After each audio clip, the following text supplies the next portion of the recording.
good morning, good afternoon, good evening. I hope wherever you are, you're having a happy day.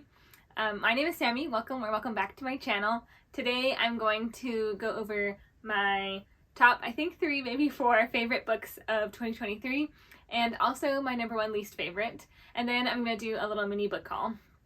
So grab yourself a warm, cozy beverage. It is chilly here today, so I actually think this is my 3rd cup of coffee, which is not typical. Normally I'd switch to tea, but I don't know, this just little cozy coffee was really what I wanted. So I actually do think this is my 3rd cup. But anyways, grab yourself something warm and cozy to drink, maybe curl up in a blanket, and let's get started.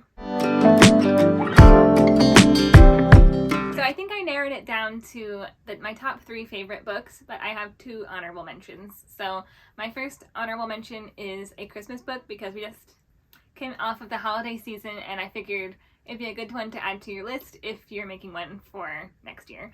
So, or if you're still in the holiday spirit, which maybe you are, I always like to prolong my holiday season as long as possible, as you can clearly see by the fact that I still have my Christmas tree up. But I'm just loving it so much, and I'm just not ready to take it down. So, but anyways, this book is Christmas by the Book by Anne-Marie Ryan, and I really love this book. I actually read it last January. It was, I think, the first book I read of the year, so I read it right after Christmas.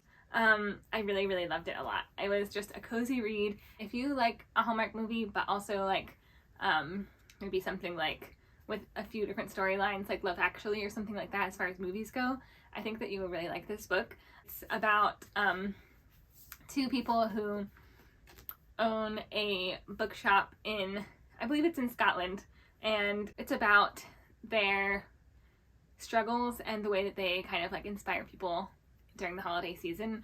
And so at the beginning of the book, they decide to send out, I think it's to 5 different people, a book, and kind of anonymously, I think they request to receive like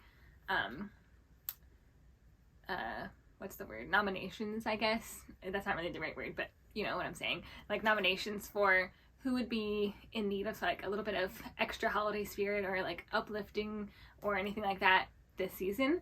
And so they randomly select from those people, I believe 5 people, and they send a book. It's just about how each of those books kind of really impacts and affects each of those different either families or individuals throughout the book and throughout this Christmas season. And it's just so cozy. It has a few different characters that you meet throughout the way that they have their own little mini story. It's not like in their perspective or anything, but their own little mini stories or little conflicts that end up, you know, kind of resolving all together at the end. And so it's really sweet. I really liked it. I think I'm gonna have to read it again next year because I just really enjoyed it. Also, the cover is really cute. Wouldn't you love to have a little book tree like that in the window? I think that'd be so cute. I really liked this one, so I'd highly recommend it. It's Christmas by the Book. So if you're looking for a Christmas read to add to your list or to buy in preparation for next Christmas, or if you're still in the Christmas spirit like me and you want to pick up a holiday read, I would recommend this one. Or if you're gonna, you know, prepare for next year, this is a good one. So honorable mention number 1. And for my honorable mention number 2, I want to shout out to Jane Austen. If you missed it, during the summer, I did a Jane Austen summer where I read Sense and Sensibility, Emma, and Persuasion, and I had never read any 3 of those before. Pride and Prejudice is one of my all-time favorite books ever, and so I really wanted to continue to read more Jane Austen, and so I read those 3 this summer, and I just loved them so much. I don't know, if you missed that video, I talk about more in depth of my feelings, but of course that was the summertime, so now I'm kind of forgetting which one was my favorite. But I really enjoyed reading them. I still need to read Northanger Abbey, but I plan to do that this year, and so I don't know why I didn't put this at the top 3, but it's definitely, you know, the top 4 or 5, so that's why it's my honorable mention, because I really loved them. But they didn't beat Pride and Prejudice, so they can't be at number 1. But I really enjoyed them, so that's an honorable mention. Moving on to my very favorite top 3 books of the year. I have obviously 3, and they're each in a different genre, which I find to be kind of exciting. So the very first one is historical fiction, and it's The Alice Network by Kate Quinn, and I really, really love this book. I think it was kind of like a slow start for me. I don't really know why. It was just a little bit slow for me at the beginning. I think because I was anticipating it a lot, and then also because I think I was a little bit worried about if it was going to be like too intense for me, which at some parts it was a little bit intense, but which is why this is number 3. These are going in order, so this is my number 3 book of the year. So I forgot to mention, I have a number 1. I did narrow it down to, you know, number 1, number 2, and number 3. So this is number 3. And yeah, like I said, there were some parts that were pretty intense for me, but I don't know, I thought it was a really good story. It was very engaging, it was very intriguing, and I really wanted to know what happened at the end. And so I read, there was 2 perspectives. I like it when there's 2 perspectives. I think that's really interesting. And it's very engaging to me to, like, you know, follow 2 different, especially when this one is set in 2 different time periods. So it's like the 1940s and the, when? Oh yeah, so 19, I was going to say 1920s, but it was actually 1915 and 1947, and then the years surrounding. So the time period, it was very interesting and engaging to have 2 different time periods, and then the one character in the earlier time period was then also in the later time period. And so I'm explaining this very terribly, but it was a very engaging story is my point. And basically the premise is it's about Charlie, I think that's her name, Charlie St. Clair, in 1947 has found, I believe her name is Eve. Am I wrong about that? Eve, yeah, I'm right. Okay. It didn't sound right when I said it. But has found Eve, who's the 1915 character, and she's found her in 1947 and is looking for her to help her to find out some information about her cousin, about after the war and stuff. And so it's kind of following, so when she meets up with Eve, it's obvious that Eve has experienced some trauma, and then it kind of goes into like the 1915 storyline of kind of what happened to Eve.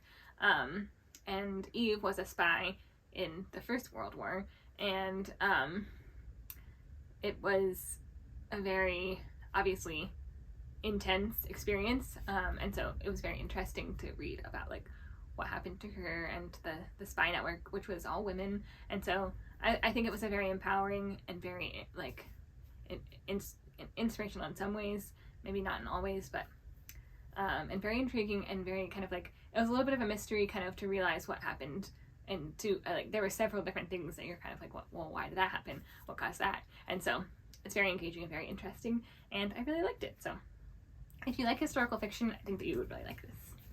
My second favorite book of the year was this book, which is called Lois or, oh wait, what was it called? No, Sourdough or Lois and the, wait, this is a long title, so let me read it. Sourdough or Lois and Her Adventures in the Underground Market by Robin Sloan. Okay. It's a long title and I always forget it, so I just usually call it that Lois book or that Sourdough book. because this is actually my top recommended book of the year.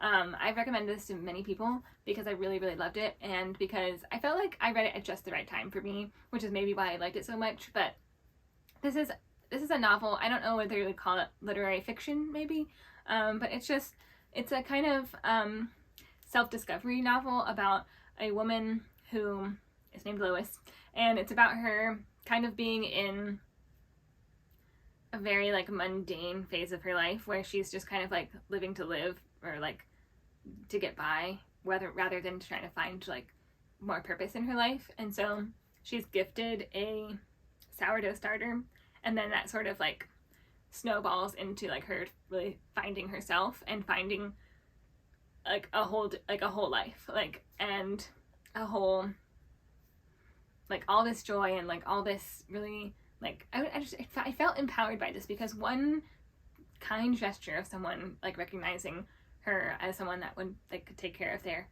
prized possession, kind of like, and then her kind of feeling like responsible for something, changed her whole entire life. And of course I know this is fiction, but it felt like it could really happen in some ways. But anyways, it was I don't know, I really, really enjoyed, I mean, because I think what I liked about it was it didn't go from 0 to 100. Like, it was, she got the starter, she sort of freaked out about how she was going to take care of it, which is what I would do. Like, if someone handed me something I had no idea about, I would kind of be, like, overwhelmed. And then she did a bunch of research, discovered that she really enjoyed baking, because you can't just have a starter and not use it. So they gave it to her. It wasn't like a take care of this while I'm out of town situation. It was like, here, I'm moving to another country, here's my sourdough starter. And it was kind of almost like that moment changed her whole life. And it was like one moment really of kindness and of like responsibility made her into like gave her life really a lot of meaning. And of course she ran with it and like helped the sourdough starter thrive and really enjoyed baking and got into it and everything. But it's not just about the baking, there's also a few other components, but I really, really enjoyed it. And I think if you're in a spot where you feel like your life there are things that you would want to be different, or that's not really exactly where I was when I read it, but it's like I guess that everyone always feels maybe that there are things that like more adventure to be had, or like things that could make their life more exciting, or perhaps like they're in sort of like, you know, there are moments in your life where you feel like maybe you're stuck in a rut or something. And I think I maybe was feeling that way, not for really any particular reason, but I think maybe I was feeling that way when I read this book, and I felt, wow, like just one small thing can change really everything if you just give it the opportunity to do so. So, I don't know, I was kind of inspired. Plus, you know, I've always kind of wanted to bake sourdough bread, and not that I've done that, mainly because I've been really intimidated by making my sourdough starter, because one of my friends gave me his recipe for his sourdough starter, and he told me that the stench when you first start the starter is gag-worthy, and I don't know about you, but like gag-worthy is like very intimidating, so I don't want a gag-worthy smell to be in my house. So, if I can get past that, I'd love to bake some sourdough bread. I like sourdough bread. I'd love to bake some. So that's kind of a goal of mine at some point in my life, which is I think another reason why I liked this book. But anyways, this was, I felt like just a really, I don't know, it was a little bit of a journey, definitely a self-discovery book, and I really, really liked it. So, okay, my number one book of the year, drumroll please, was a middle grade book, which I found very surprising, but I just loved it so much. It was Nevermoor. And if you've been following me or have seen any of my other book videos, I feel like I've recommended this, or like, not recommended it, but I've had it on several lists of my books I want to read, and I finally did it this year. I am so happy that I did, because I just loved it so much. It was so magical, and the whole world that they created in this book was just fantastic. I just loved it so much. It was a magical experience, kind of like, it kind of reminds me of the way that I felt, even like retrospectively, because I hadn't watched it yet, but I recently watched Wonka. If you haven't seen that, I would highly recommend that as well. I really enjoyed it. But anyways, just like that magic where it like could be real, but like probably isn't. Like could not really happen, but could, you know? It's like that kind of magic, not like Harry Potter magic, where like we don't really have the capability of doing like wand lore or anything like that. But it's not that. It's more like another dimension where things happen a little bit differently, and it seems very plausible kind of magic. I don't even know if I could really call it magic, but it just felt magical. So, I mean, it's called, there's, how do I say this better? It's called Nevermoor, The Trials of Morgan Crow. And so Morgan Crow has been kind of saved by Jupiter North, and she's put into these trials to get into the Wondrous Society. And just the fact that it's called the Wondrous Society, I feel like kind of gives you like the idea that it's really about kind of like imagination, or like it's kind of like, it's like what your dreams are made of. That's how I feel about this book. But I just really loved it so much. It was, of course, it's a middle grade, so like the character is a lot younger than me, but I just really found myself loving putting myself back into that, you know, 10, 12-year-old space where you just really believe anything's possible, or even the tiny things can be really scary without being terrifying. They're just kind of like a big worry, but like, you know, they're gonna work out. And so it, like, because it's a middle grade, I felt confident that things were going to work out and nothing was gonna be too like horrific, but there were some like conflicts that were really interesting and fun, and I am excited to pick up the next one because I really love this story. I love the character. She's relatable. She's not just like, you know, I mean, she's not just like, you know, your everyday little like 12-year-old. She has like a pretty interesting story behind, like, well, I think it's not a spoiler to say she's supposed to die on her 11th birthday, and then she doesn't, and so to live your whole life thinking that you're gonna die at you know, early, because that she's basically cursed is why she's supposed to die young, and living your whole life thinking that you're gonna die is really, I think, a character building. So she has a very good character, and she has you know, some life experiences that cause her to like feel a certain way about things, and I don't know, I think that she as a character is really likable, even though, I don't know, even though she probably wouldn't think that about herself. So but anyways, I think both of the kid characters that are like herself and then her friend are very likable, and I think like Jupiter North is interesting, and while I don't know if he's as likable as Morgan Crow to me, I think he's likable. He's just kind of mysterious, which makes it very interesting. So I'd say mysterious, imaginative, and like wondrous, because the Wondrous Society would be ways to describe this book, and I'd really, really recommend it because this is my very favorite book of the year.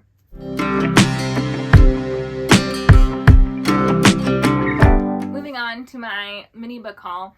For Christmas I got several books, and then I also, I think, bought myself one or two, and so I am going to do a little bit of a mini book haul. The first one is a book by Ruta Sepetys.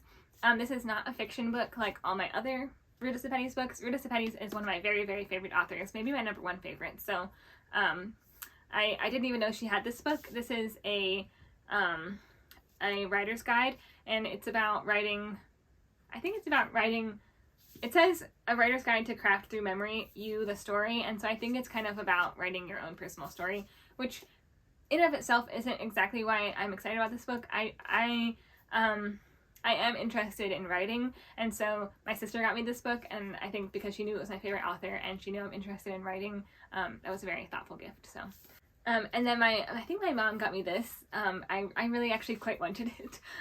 It's a children's book. I don't have any kids, but I think that, you know, you don't have to be a kid to enjoy children's books. A lot of the time they have really beautiful illustrations. So this is called Ella's Nightlights, and it's by Lucy Fleming. And just like flipping through, like it just has these really pretty illustrations. It has these really pretty illustrations, and so I'm excited. I'm excited to read it. I also have like a dream of writing a children's book, and so keep your fingers crossed on that one, because I'd really love to. I have a whole plan, so this will be some good research, and also I think I'll enjoy it just because of like how pretty the art is. I'll keep you posted once I work on that some more, but and if you're interested, but I'm excited to read this for fun, and also kind of like for research, but also just like how pretty it is. I'm excited for that. This one I wanted since the fall time because I saw like a lot of I guess you'd call PR or whatever for this book. It's called The Unfortunate Side Effects of Heartbreak and Magic, and I think I remember the promotion of it being kind of like, this is like Gilmore Girls and practical magic. I think that's how they described it, but I thought it sounded really cute, or like really cozy, and like also a good read for the fall time. So I'm excited to read this in the fall. Oh, actually it says for fans of practical magic and Gilmore Girls. So it even says that on the back, so I was right about that. But I'm excited for that. I mean, who doesn't? That just sounds very cozy and very good, so I'm excited to read that. This one is kind of funny because I don't really read a lot of nonfiction, although it was one of my goals last year to read more nonfiction, but I didn't. So maybe I'll transfer that goal to this year. But my mom got me this book because she knows I like historical fiction. This is historical, but it's nonfiction, so it should be interesting. It's called The Warmth of Other Suns, and I think it's about the time period of between 1915 and 1970. It's one of the great untold stories of American history, the decades-long migration of Black citizens who fled the South for northern and western cities, in search of a better life. And so that actually does sound kind of interesting. So it's pretty thick. So I'm a little bit intimidated by it because, like I said, I don't read a lot of nonfiction, but it is a national bestseller, and also it is a winner of a National Book Critics Circle Award for nonfiction. And so if I were to read any nonfiction this year, I will try to read this one. It's just it seems pretty intimidating, but we'll see how I go. But it sounds pretty interesting. This is another fall time book, and it's called A Discovery of Witches. At least it's a fall time book. I'm gonna save it for the fall time, for me anyways. I've heard a lot of good things about this. One of the people that I think gives really good reviews or book suggestion recommendations that I usually always like is Darling Desi on Instagram and YouTube, and she really loves this book, and so that was what inspired me to want to get it. So I'm excited to read this in the fall. It'll be on my fall TBR for sure, along with the unfortunate side effects of Magic and Heartbreak. Of Heartbreak and Magic. And then this one is it's called Cain's Jawbone, and it is a book I saw a video about I think I saw it on some social media, but apparently it's a mystery that is not written in order, and so there are little I don't know if you'll be able to even see it, but there are little scissor marks in the spine there, and so you can cut out the page. You're meant to cut out the pages and kind of rearrange it so that you can solve the mystery. And I think only 3 or 4 people have solved it ever, and I think it was published in the 1930s or something. Yeah, 1934. And so I got this for me, my mom, and my sister to all try to solve. So I thought that was my mom loves mysteries, and so I thought that was a fun way to do this, and maybe we'll solve it. So we'll see. But I think that'll be a fun thing for us to do together. I just think it's kind of cool that only 3, maybe 4 people have ever solved it since the 1930s. That's almost 100 years ago. That's 90 years ago. 1934, that's 90 years ago. So maybe we'll solve it this year. I don't know how, I don't know if there's an answer published anywhere. I don't know how we'll know that we solved it, but maybe when you solve it, that's how you know. I guess we'll find out.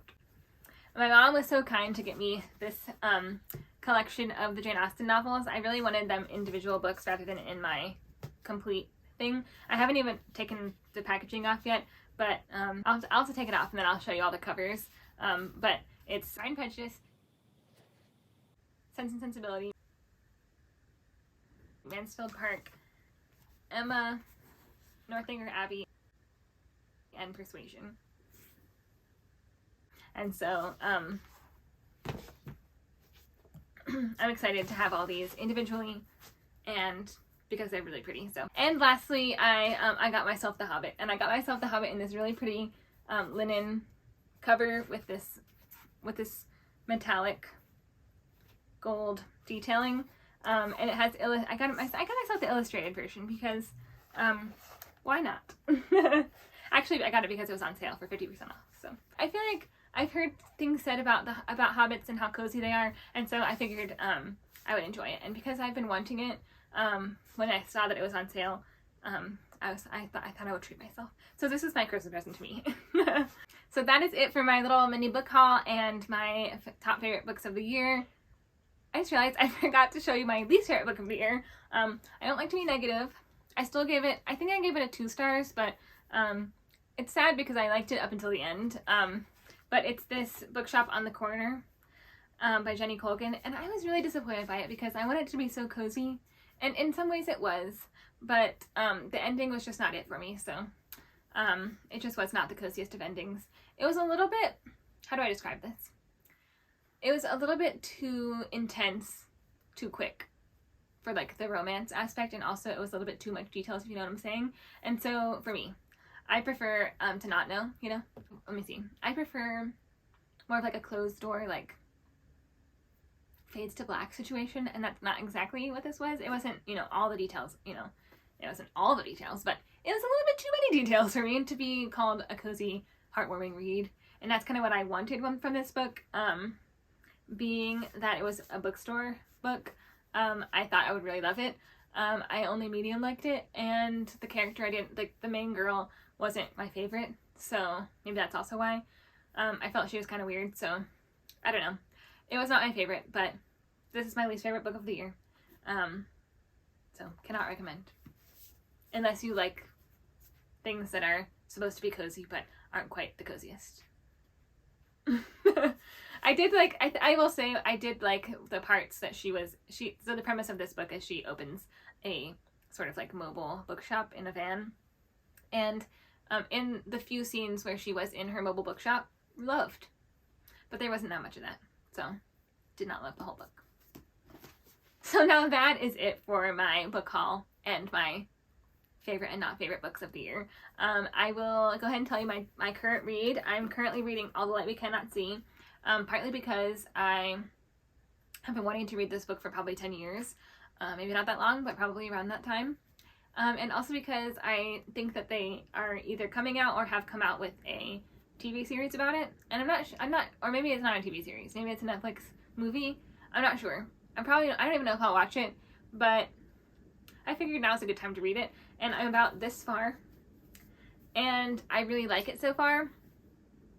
I think that I can't really give my full opinion on it because obviously I haven't read much of it, and I think I'll feel differently about the part that I've read so far once I finish the end, because I feel like I have a lot of oddly enough, I really feel like I'm in the dark, which I feel like is a little ironic considering what this book is about. Or not what it's about, but what it's titled, and also that like the main girl is blind. But I feel like I'm blind reading this book. I feel like I don't really know what's going on. And maybe that's ignorance, or maybe that's me just not realizing, but I don't know. I like it so far, and I think I'll like it more once I know more about what's going on. But we'll see. I'm also reading Little Women because I figured I started reading it right after Christmas, and I've always wanted to read it. And I wanted to read it in 2023. I said, I'm definitely going to read it this year. So I started it, but I haven't finished it yet, so I'm still reading it. But of course I like it so far. I know that I'm going to love it, because I already know what it's about. But I sometimes have simultaneous reads when they're, like, All the Light We Cannot See is more, it's not, well, yeah, I mean, I guess it's kind of a darker book. Like, I feel like I'm giving a lot of, like, oh, I'm in the dark, it's a darker book. When it's called All the Light We Cannot See. But anyways, it's more of a heavier read, I'll say. And then, of course, there are conflicts and heavy moments in Little Women, but it's more, I feel like, a cozier, lighthearted storyline, mainly. I mean, I know there are some more heavy and sad parts, but I don't know. If I'm not quite in the mood for, like, using my whole brain, or, like, kind of trying to figure out what's going on, then I'll go to this one. Or, like, if I'm in the mood for reading something more intense, I'll go to this one. So, I don't always do that, but that's what I'm doing right now. So, these are my two current reads. So, that brings us to the end of the video. I would love it if you could comment your favorite book from 2023, or the book that you're either currently reading or most excited to read for 2024. So, definitely comment down below because I'd love to hear. Maybe I'll have to add something else to my TBR for the year. Thank you so much for watching, and I look forward to seeing you in the next one. Stay cozy!